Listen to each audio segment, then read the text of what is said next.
We have just learned Republican candidate for New York Governor Lee Zeldin will speak about the attack on him during a campaign event yesterday. That is later this hour. A man with a blade attacked him at that event yesterday. The criminals are winning. The state's soft on crime policy is playing out just like Zeldin had predicted. The suspect walked free, no bail. I'm Harris Faulkner. You were in the Faulkner Focus. The attack happened at that campaign rally in upstate New York. The suspect climbed onto the stage where the congressman was speaking to supporters about bail reform. He was holding a sharp object, reportedly told Zeldin, quote, "You're done." The whole thing caught on camera. You can watch the man approach Zeldin in the video. You see the thing in his hand. It's got 2 points, actually. It holds on through finger holes, so it's hard to get away from that man as he continues to go at Zeldin. Zeldin managed to grab his wrists, stopped him for a few moments until others, as you saw, eventually had to tackle the man to the ground. A state assembly candidate and witness described the scene. So I stepped up onto the stage, saw the attacker try to get into Zeldin's face and then swing, and I could see what looked like a razor knife of some sort at the congressman. I tackled the attacker from the back and slammed him to the ground, where several of us were able to restrain him, get the weapon away from him, and eventually turn him over to police when they arrived. The DA's office charged the suspect with a felony, but then released him within hours of his arrest. Again, no bail was requested. That's exactly what Congressman Zeldin said would happen. David Lee Miller now with more. David. Harris, indeed, that is the headline this hour. Authorities say the man who allegedly attacked Congressman Lee Zeldin with a spiked weapon, 43-year-old David Yakubonis, has been released without bail. Yakubonis is charged with second-degree attempted assault. Now, this attack took place near Rochester, New York, at a VFW post where Zeldin, who was running for governor, was calling for changes to New York's bail laws. He was talking about the number of people who were relocating to other states because of escalating crime when he was suddenly interrupted. This is our last stand for New York. And there's only one option. Now, Zeldin was not injured, and soon after the incident, he tweeted out what happened. Quote, his words as he tried to stab me a few hours ago were, "You're done," but several attendees, including Allison Esposito, quickly jumped into action and tackled the guy.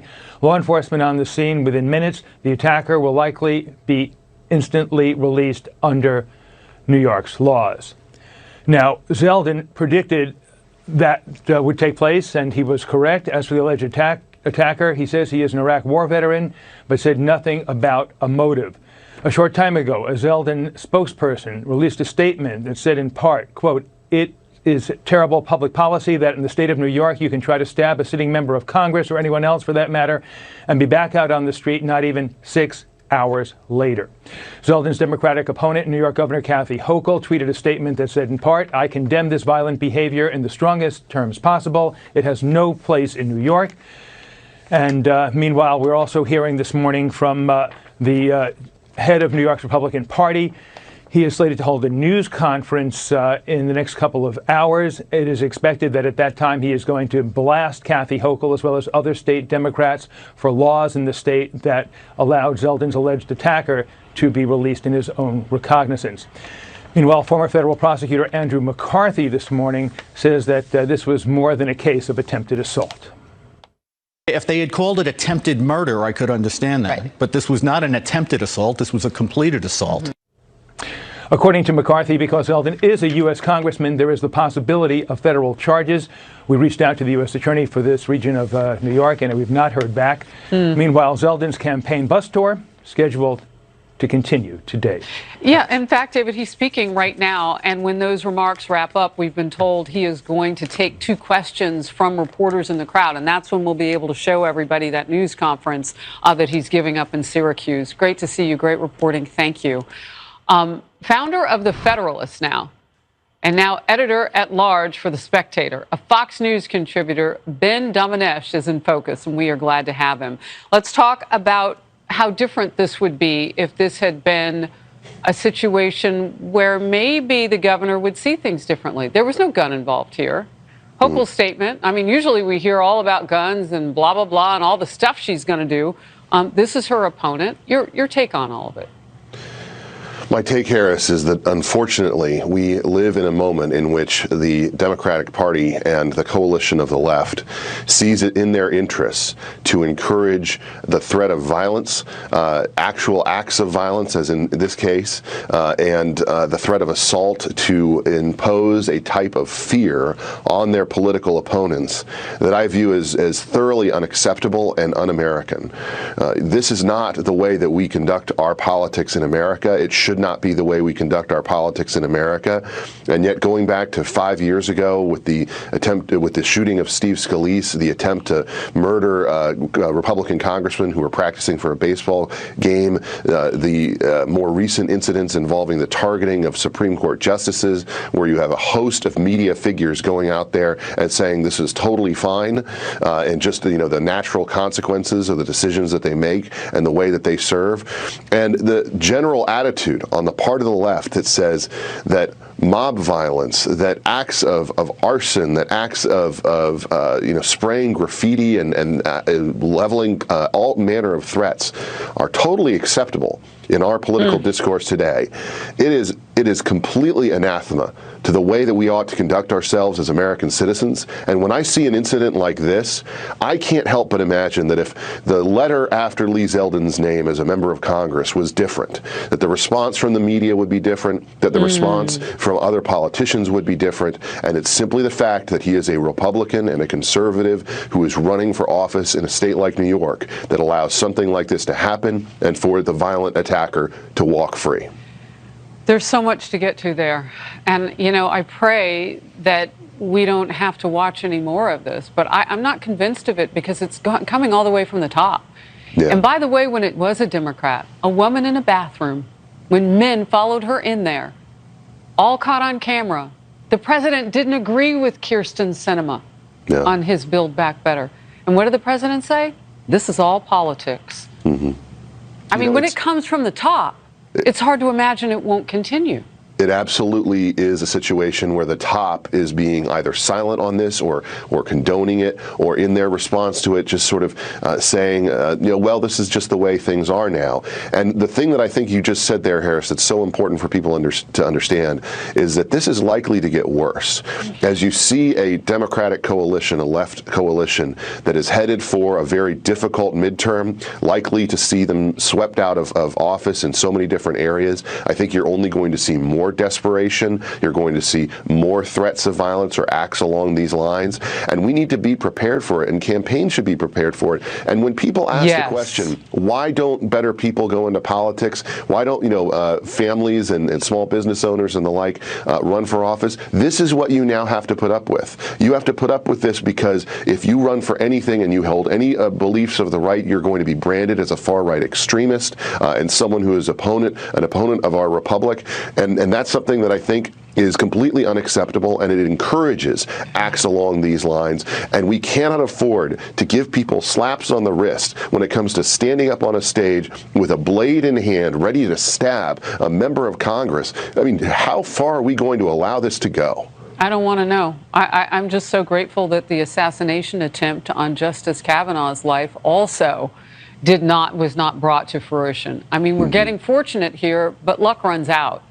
I would just say this one thing quickly, and then we'll move on. With regard to this case, normally we'd say something like this as journalists. Well, let's wait till it all plays out, and they'll find out from the man if it was his politics. But because they let him go so quickly without bail, I mean, we won't get the kind of answers. And I don't want to call it convenient, but it only benefits one side. You're absolutely right, and I think that we should see that in a clear-eyed way for what it is. We need to have a better approach to this, and we need to guard the people who serve us in these important roles. And if we don't, there's going to be consequences in terms of a lot of things. And as you said, Harris, we can only be so lucky for so long. Well, let's get to this. For about 4 years now, federal prosecutors have been looking into Hunter Biden's shady business deals. And a source is telling Fox News the investigation is at a critical stage. President Biden's son could face criminal charges for tax and foreign lobbying violations and for lying to law enforcement. However, a former U.S. attorney says there's something off about this investigation. None of this adds up. None of it makes sense. Indictments should have been brought when you first started calling witnesses and close thereto. That's standard. It's certainly not what I would have done, and it's not what the majority of my colleagues who served as U.S. attorneys and assistant U.S. attorneys would have done in this case. The New York Post editorial board is asking, what's taking so long with this headline? Is the Hunter Biden probe delayed to protect Democrats in the midterm elections? Ben. You know, I think one of the things we need to understand about the way that our law enforcement entities are working these days is that no one can really have a ton of faith in them. You know, we've seen so much the degradation of the authority of various institutions in recent years. But when it comes to these probes, these U.S. attorney probes and the like, I think that unfortunately we can't have faith in the process playing out in a way that isn't being skewed politically. We saw it during President Trump's tenure, the way that his investigations into the activity of those associated with him was approached. And until we have that confidence restored, I think that unfortunately we have to have an attitude of skepticism towards these things. Are there political motivations going on here? There's so much that we know at this point about the truth about the Hunter Biden story, but there's a lot more that we need to know. And the likelihood that this is being spun in a way that is meant to benefit Democrats and the powers that be that are currently in charge is unfortunately far too realistic for us to tolerate. Well, and if there was any problem with those shady business deals, that would put us as American citizens in harm's way because it would make a president perhaps bend or capitulate out of obligation in some way we don't know about, then who's looking out for us is the question that I always ask. Ben Domenech, I hope you'll come back soon and be in focus. To take two questions on yesterday's attack during a campaign event near Rochester, New York. We've been showing you this video of a man lunging at the congressman. That sharp object first misses him because Zeldin is able to stop the attacker, but the man keeps coming. Others jumped in to save Zeldin. The suspect was taken into custody. Prosecutors released him without bail. After charging him on a felony, they let him go.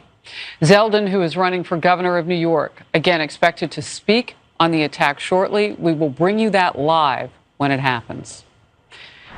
President Biden is isolating at the White House again today after his COVID diagnosis yesterday morning. The press secretary repeatedly dismissed questions from reporters about where he may have contracted the virus.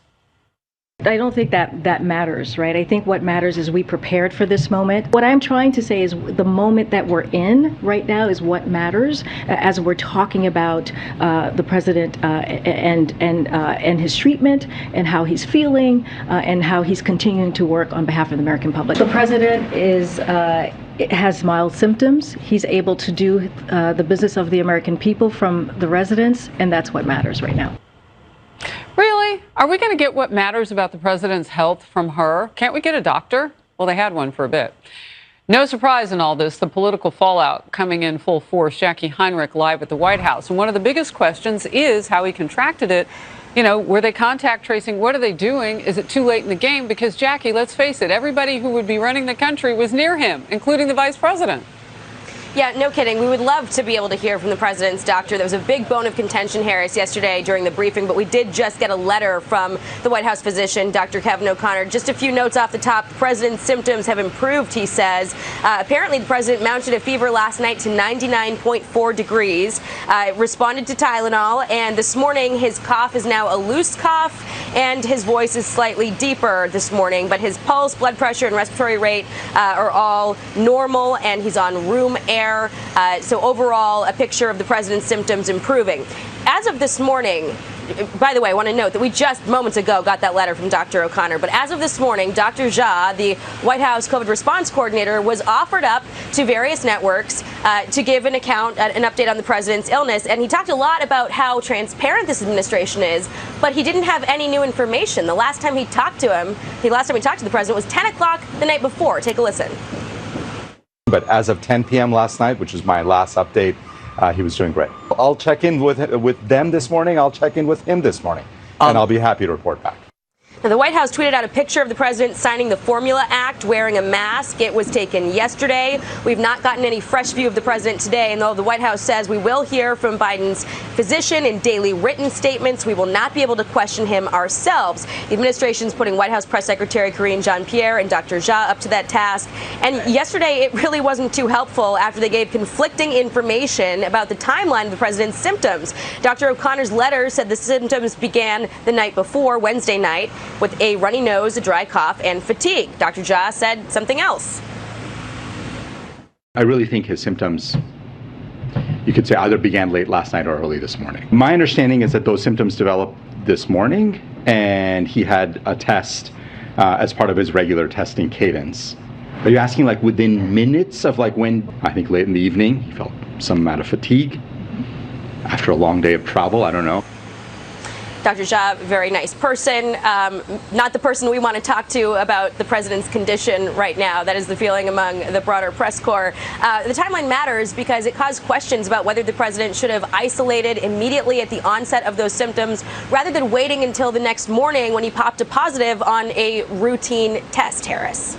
Well, and you know what? We don't need snark from the medical expert. Like within minutes? No, dude. We want to know who got exposed to the president when he was having symptoms and contagious.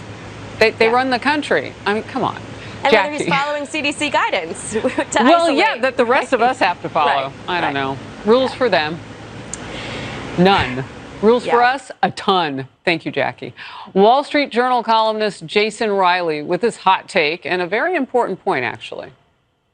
The real elephant in the room here is not just that a president has COVID, but that it's a president who's pushing 80 years old. As Mara said, most people get COVID these days, have symptoms similar to a cold, maybe a bad cold, and they're just fine after a few days, except if you happen to be pushing 80, in which case you need to take it very seriously. He's pushing 80 over. That's coming in November. Dr. Mark Siegel is in focus now, Fox News medical contributor, NYU Langone professor of medicine, and helped us navigate through the breaking news of all of this yesterday. I bring you back because in day two, we're getting statements. We've got a news conference from the White House coming up. What should we be looking for? Because knowing who was around the president and if they're okay is important. You know, you framed this beautifully as usual. I want to know exactly when he started having symptoms. We know about his travel plan that he came from Saudi Arabia to the UK to Rhode Island, Massachusetts. But when did he start having symptoms? Who was exposed? Are they aware of it? And have they been tested? That's where I would start with. Second point that Jackie made is right. Ashish Jha is an epidemiologist. Mm-hmm. He's a great public health expert, one of the best in the world. But he's not an infectious disease specialist. He's not personally taking care of the president. The president is seeing Kevin O'Connor, and Walter Reed, infectious disease experts, have been advising him. I want to hear from all of them. I want to know how come they chose Paxlovid, which I prescribe a lot, by the way, but that made them stop his blood thinner, which has a slight risk to it. What about the monoclonal antibody, baptipilimab? We're using that a lot in this kind of a situation. How is the decision made not to use the monoclonal antibody, not to use them both together? Those are medical issues. Those need to be addressed. Harris, the fact that he has a slight fever doesn't concern me, but that shows another quick point, which is that the symptoms can wax and wane of this, and we need to be following this carefully and be kept informed. Well, no one knows that better than, for instance, Dr. Fauci, because he had to take Paxlovid. You told us twice. You're doing that with some of your patients now because things will get better and then they'll rebound. And watching a nearly 80-year-old man, I mean, this is critical. So I want to get to this. Last year, Biden praised the effectiveness of the vaccine. But just recently, Dr. Anthony Fauci had a different take. Watch. The various shots that people are getting now cover that. You're okay. You're not. Infection shows that everyone will get the virus eventually. Dr. Siegel. That's not actually right. Not everyone will get the virus eventually because some people have a genetic resistance to this virus, and that's currently being studied by Rob Gupta's lab in the UK. When you have COVID in your household, there's a 1/3 or 1/2 chance that you're going to get it, not 100%. There's going to be a group that won't get it, but I'm not going to quibble here. A large majority of people are going to get it. And Dr. Jha was right about another thing, which is the combination of the vaccines plus the Paxlovid decreases increases the chances, even in a 79-year-old with heart disease, of ending up in the hospital. That's true, Harris, but where are the updated vaccines? Where are the vaccines toward the new subvariants we're seeing? There's kind of a stall going on here in terms of the great biotechnology we've seen so far. It's stalled. Well, the leadership changed. And remember, there's no Operation Warp Speed. And I'm just breaking it down basic with facts. That's true. A Louisiana community lost 2 young people to a fentanyl overdose in a single night last week. The local coroner called this the most dangerous time to be a teenager in American history. Parents are pleading with the Biden administration to take action. More action is needed. Here is one father who lost his son to fentanyl. Every time I hear these stories, it sickens me because I feel like we're not doing enough to curb or abate these drug deaths across the nation. We need our federal authorities to step up their game because we are being massacred out here. In Los Angeles, a sheriff's deputy lost consciousness after having contact with fentanyl during a traffic stop last night. He was treated at the hospital, and we're told he's going to be okay. White House statistics show out of more than 100,000 doses last year, 80,000 were linked to fentanyl or similar opioids. Dr. Siegel, what are some of the things that pop to you, and what should we be doing? What should we expect from the Biden administration at this point? I think the focus has to be on teens, Harris, like you just said. And a shocking statistic last year was 77% of the deaths from overdose with teens involve fentanyl. And you know what Nora Volkow says of the National Institute of Drug Abuse? She says they don't even know they're getting fentanyl. They're trying to buy something like Adderall or something like oxycodone, and they're not going to a physician. Physicians used to be heavily involved in this mess, but they're not going to physicians. They're going online. They're going to social media. They think they're getting one thing, but some chemist tied in with a drug cartel, some chemist working in China or India tied in with a drug cartel from Mexico is busy lacing these pills with deadly fentanyl, and the teen stops breathing before they know what happened. And there's no other reason to do that than to kill us. Like, it's not like they're trying to solve a medical condition by doing this. I call it the great deception, and it's a killer. Dr. Siegel, thank you for your time and your expertise.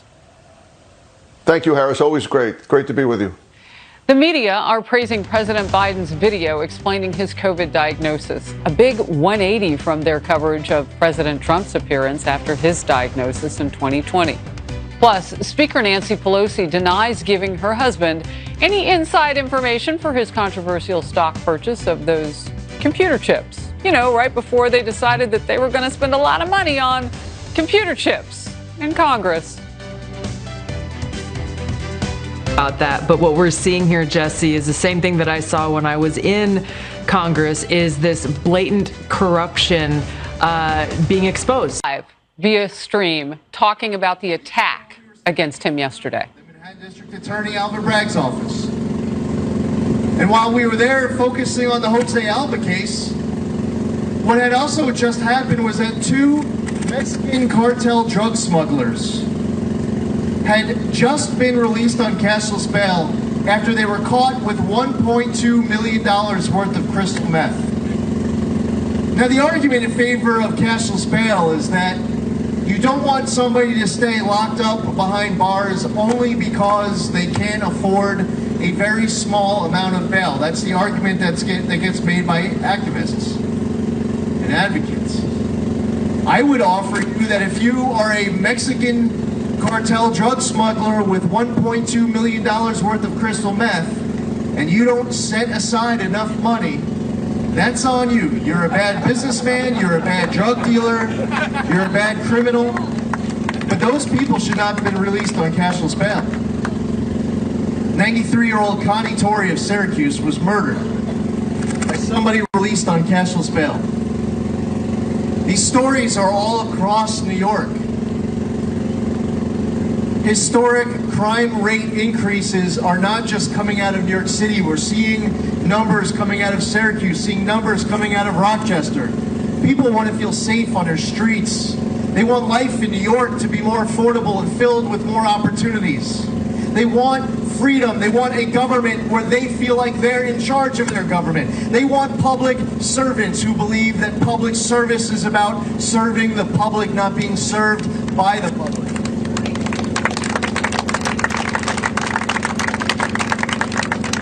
Kathy Hochul had a really bad week. The Albany Times-Union wrote a story that someone had given her, a family gave her hundreds of thousands of dollars of campaign contributions.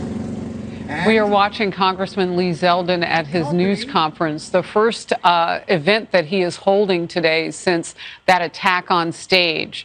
He held the attacker off. Then a group of people jumped in also to save him as the attacker kept going for him. And he's about to take questions about that. When he does, we'll go back to that event. It's in Syracuse, New York today. I want to bring in the power panel now. Cassie Smedley, Executive Director of America Rising PAC, and Laura Fink, CEO and founder of Rebel Communications, and a Democrat campaign consultant as well. Cassie, I'll come to you for your top line thoughts. It was good to hear from the congressman there, just simply as it always is when someone's been harmed, to see them come back and be resilient. But that was a close call yesterday. Yes, that was my thought exactly. Good for him. Glad he's back out there. Glad he's showing his voters and the Americans that we will not stand for this kind of behavior. But also, let's take a moment to say, tone it down to everyone. I know you were talking earlier in the program about Justice Kavanaugh. Thank God that these attacks have not come to their intended fruition, I think is fair to say, but we're running out of that good luck, and people need to take down the temperature, need to take down the rhetoric. Yeah. And I need to hear more from Democrats to call this out when it happens on their side, but frankly, both sides. It just seems like they're oddly silent when these things happen.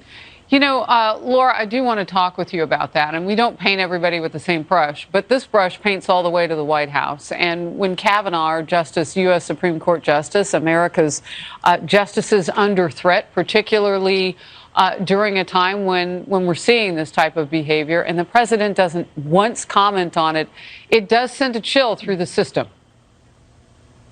Well, I think a couple things. One, we also know that the January 6th hearings last night were talking about this at a massive scale that interrupted our democracy in a way that we haven't ever seen. So I agree with my co-panelist Cassie that we need to condemn violence, condemn attacks, condemn the discourse that is uncivil. And I think that's right. I think you also have to have protest. I mean, that's the complication. The protester should be isolated, shouldn't be on stage, shouldn't be getting physically violent, but you have to have protest as well. We don't know if he was a protester. And I think that's the tension that we have in our democracy right now, and that will be true from now until doomsday. But I don't think you can ignore the January 6th hearings last night in the context of this conversation, because it's incredibly important. You know what and I think that we can stay focused on the fact that we're history. waiting for the congressman to come up, and we are going to talk about this particular case.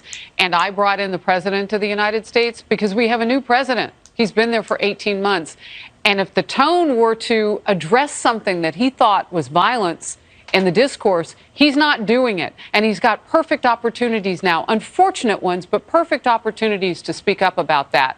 Let's focus on that, too. All right, let's move. President Biden appearing in a Twitter video, maskless, on a balcony after news broke of his COVID diagnosis. Hey, folks, guess you heard this morning I tested positive for COVID. But I've been double vaccinated, double boosted. Symptoms are mild, and I really appreciate your inquiries and your concerns. But I'm doing well. I'm getting a lot of work done. I'm going to continue to get it done. And in the meantime, thanks for your concern, and keep the faith. It's going to be okay. The liberal media are praising his, quote, transparency. One Twitter user called